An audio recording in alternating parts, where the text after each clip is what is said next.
Tertulia bar and restaurant by Otherworlds in PANAJI, India. The Balcao is an outdoor porch found in most Goan homes today, characterized by thick curved walls with seats built onto its sides, finished in brightly colored hand-cast concrete. It is a welcome gesture of the house. It gently invites you within.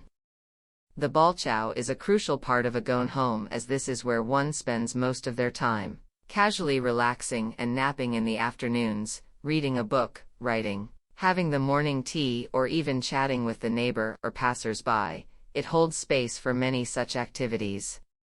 At a time of modern architecture and rampant urbanization, all houses tend to become very self-contained, private, and detached, separated from the city or the neighborhood. The Balcao becomes all the more important at such a time as it is built with the idea of reinforcing the kinship between the house and the neighborhood.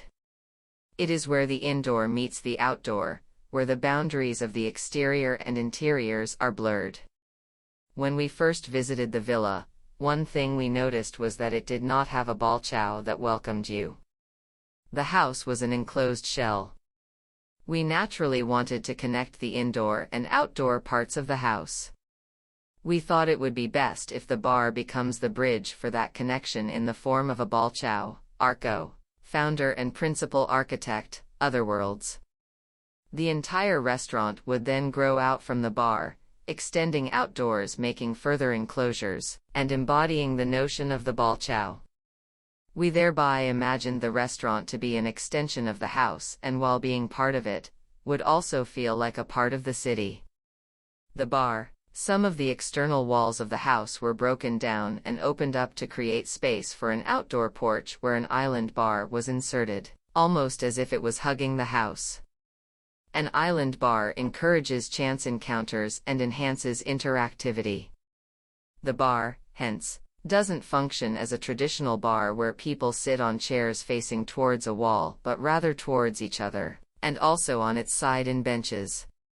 It curves at one end, hugging the house with a planter that grows inside and out. Hovering above the bar is a floating library of assorted liquor and books that turns into a lit centerpiece chandelier at night. The whole structure is made of metal and fluted glass and painted in a light green hue. Hung from the external walls of the house, it faces both outside and inside. The arches of its form are meant to recontextualize the omnipresent arched windows on the facade of the house. Its structure also holds lamps that branch out from its ends, giving light to the benches built along the bar wall. It is here where the white marble slab that makes the bar top folds down and turns into small tables to form intimate two-seater spaces along the bar. Organic dynamism. We were largely influenced by organic forms found in nature and the ephemeral quality of natural light. Goa is an extensively tropical place. Most of everyday life is spent outdoors, within nature. The intention was to create an immersive, atmospheric experience that inspires a feeling of being in a tropical, lush outdoor space under an overgrown natural canopy.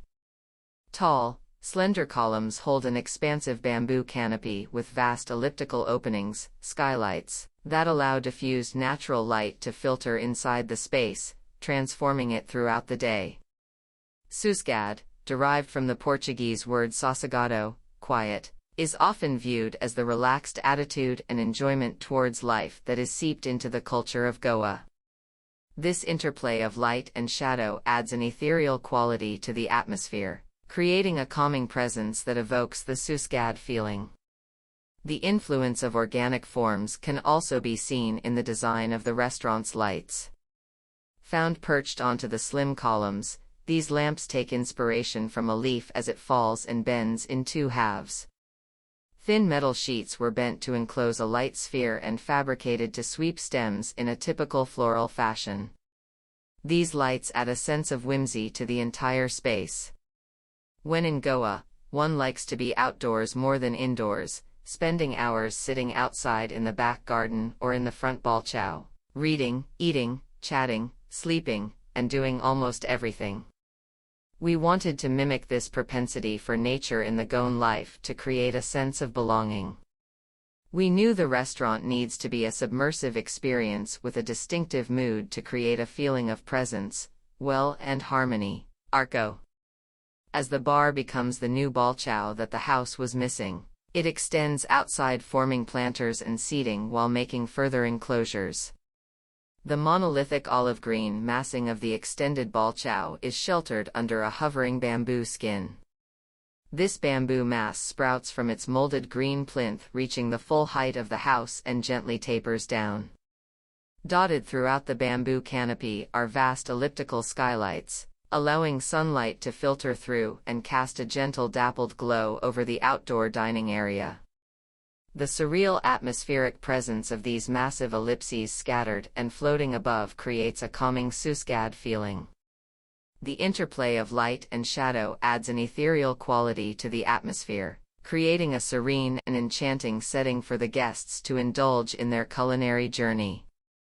These elliptical openings can also be traced on the floor as their shadow patterns form green and white marble shapes immersed in the hand-cast bed of green concrete. Serendipitous moments. As you enjoy your meal sitting on your Balcao bench at the bar under a low-hanging leaf-shaped lamp, you meet a friend sitting on the other side waving at you. We wanted to celebrate these serendipitous encounters that happen everywhere in Goa, owing to its intimate scale. These are the little moments that make a space memorable and give it a sense of belonging. Archi. The outdoor dining space is planned around coconut trees in the house's compound. It forms meandering walls enclosing concrete cast benches washed in a gentle green hue. The benches around planters and trees make space for 2 or more families or groups who can sit on either side and enjoy a meal, while also being encouraged to make a friend or two.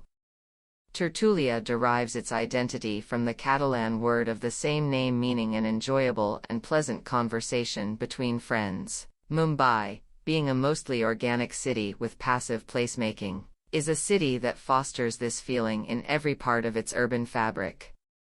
Fortunately, Goa also has a similar sense of community, which is much more intimate and personal. As with both places, especially the latter, owing to its intimate scale, people often fortuitously meet and make new acquaintances and friends everywhere. We wanted to celebrate these chance encounters by incorporating an open, welcoming island bar in the design, while also adding built-in benches close to each other separated by a planter that encourages incidental conversations. We believe these are the little moments that create a sense of belonging in the space and make it memorable. Client's brief. The client's brief was to create a space that would be a relaxing day bar in the morning but also turn into a high-energy spot for your weekend dancing at night.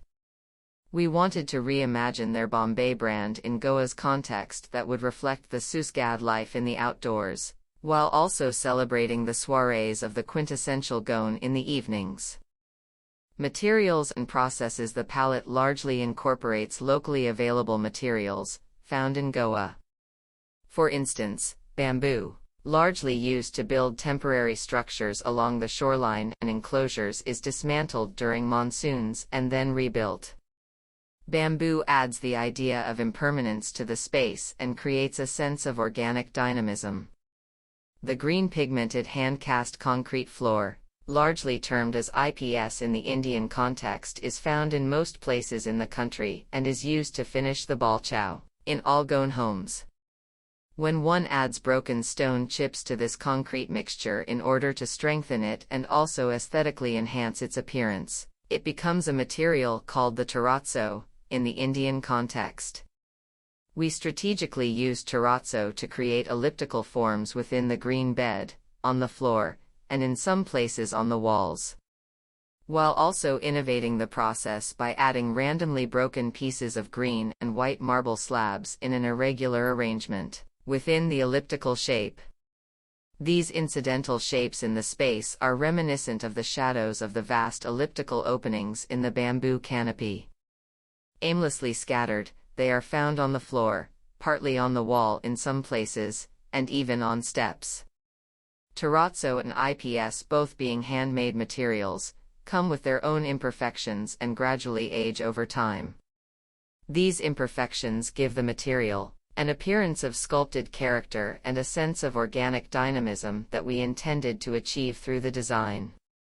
The wood used in the project comes from the state tree Mati.